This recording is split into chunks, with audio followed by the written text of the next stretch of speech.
Okay, so today we're going to take a deep dive into something pretty special. The Leica M3.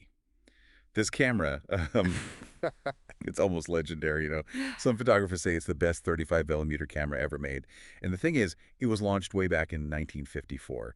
You've given me a whole bunch of stuff to go through about this camera, online articles, reviews, even a vintage Leica M3 manual in German. So let's try to figure out why this camera is still such a big deal, even, almost 70 years later. Well, for starters, the M3 was more than just like a minor upgrade from earlier Leica cameras. It was a total game changer. Kind of like how the first iPhone changed everything compared to flip phones. Exactly. The M3 introduced the M mount, which is still used on Leica cameras today, and it combined the viewfinder and rangefinder into one unit. Plus, it added a rapid win lever. All those things basically defined the Leica M system for decades to come. Okay, cool. Now, one of the articles you gave me kept mentioning this Masuture magic. Is this like some kind of secret society for Leica fans or something? Not quite. Masuture is just the German word for rangefinder. And it's a system that's all about focusing quickly and accurately, which is especially important with wide-angle lenses. Imagine looking through the M3's viewfinder. You're going to see two images of your subject that are slightly offset.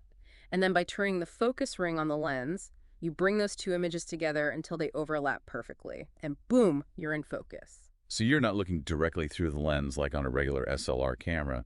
You're kind of aligning these ghost images. Exactly. It might sound strange, but it's incredibly fast and accurate once you get the hang of it. That's pretty cool. All of these articles also rave about the M3's viewfinder. They say it's like better than any other Leica viewfinder. And for good reason. The M3 has a huge viewfinder, 0.91x magnification to be exact. It's bigger than any Leica that came after it. You see your subject really clearly with these bright frame lines that show exactly what will be in your photo, without all the clutter you find in modern viewfinders. So it really helps you focus on what's important, huh? Exactly. It cuts out all the distractions and you can concentrate on composition light and capturing the perfect moment. And that's a big part of what the M3 is all about, simplicity and focus. And that extends to its construction as well. You're right. All the articles keep talking about how this camera is built like a tank. It really is. Leica used brass and magnesium alloy for the body, which are super durable materials. Even today, Leica still services M3s, which is pretty rare for a camera that's over 70 years old. Wow. So they really did build these things to last forever. No wonder people compare them to like a fine Swiss watch. Yeah, that's a great analogy. And it all comes back to that idea of simplicity and quality. The M3 has no batteries, no electronics, just pure mechanics. Is that a good thing? Absolutely. One of the articles tells the story about a photographer in Body, California. He was using an M3 while everyone else was struggling with their complicated digital cameras. And this guy was just effortlessly snapping away, perfectly capturing the moment, because he didn't have to worry about all the settings or menus. So it sounds like the simplicity of the camera actually helps you be more in the moment and focus on the art of photography. You got it. The M3 forces you to slow down, connect with your subject, and think about your composition. It's about going back to the essence of photography. Okay, so we've talked about how it's simple, it's built to last, and it really helps you focus on taking great photos. But let's be real for a second.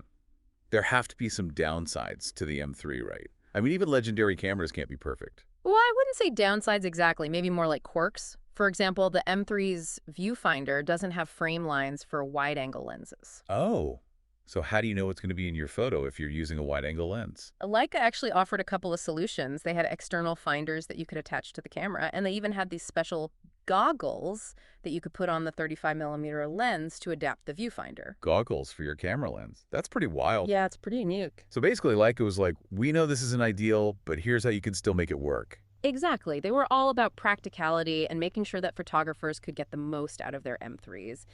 And if you found rewinding the film to be a little bit tedious, Leica even offered a rewind crank to speed things up. They really thought of everything, huh? It's clear that they really cared about their customers, and they understood what photographers needed. But even with those quirks, the M3 seems to be more than just a camera. It's almost like a cultural icon. It definitely is. Photographers have been inspired by the M3 for over 70 years. It's a symbol of photographic purity and craftsmanship. People want it not just for its functionality, but also for its history and its timeless design. Like that Steve Jobs quote about the iPhone 4 being inspired by an old Leica. It shows how much the M3 has influenced culture. And don't forget about Queen Elizabeth II. She's been using her personal M3 since 1958. They even put her using it on a postage stamp. So if it's good enough for the Queen, it must be pretty special. But here's the thing that really blows my mind. The M3 was super expensive back in the day. It was like a true lifetime investment. But now it's actually cheaper than some brand new digital cameras. Yeah, it's crazy. One of the articles even compared the price of a used M3 to a new Nikon D750. It's a pretty big difference. Makes you think about the value of modern cameras, doesn't it? Definitely. I mean, the M3 is built to last a lifetime, while some new cameras feel like they're designed to be replaced every couple of years. It's true. And for those who really love their Leica cameras, the auction prices for early M3 prototypes are insane. They're real collector's items. But I think what's even more valuable than the M3's price tag is its philosophy. And what philosophy is that? I don't know. You tell me. It's the idea of slowing down, connecting with your subject, and focusing on the true essence of photography. It's a reminder that sometimes less is more. So after this deep dive into the world of the Leica M3, what should our listener be thinking about? What's the big takeaway here? I think the M3 challenges us to look at the tools we use and how they affect our creativity.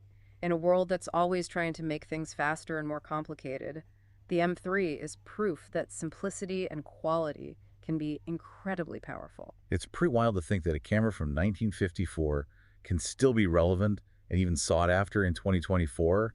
It makes you wonder what the perfect tool really is. That's something I think our listeners should really think about. And hey, maybe this deep dive will inspire some people to try out film photography. You never know, you might discover a whole new way of seeing the world. Exactly. It's all about rediscovering the joy of slowing down, being present, and connecting with the heart of photography. We've covered a lot of ground here, but there's still a lot more to explore. Make sure you stick around for this. Part 2 of our Leica M3 deep dive will go even deeper into this iconic camera.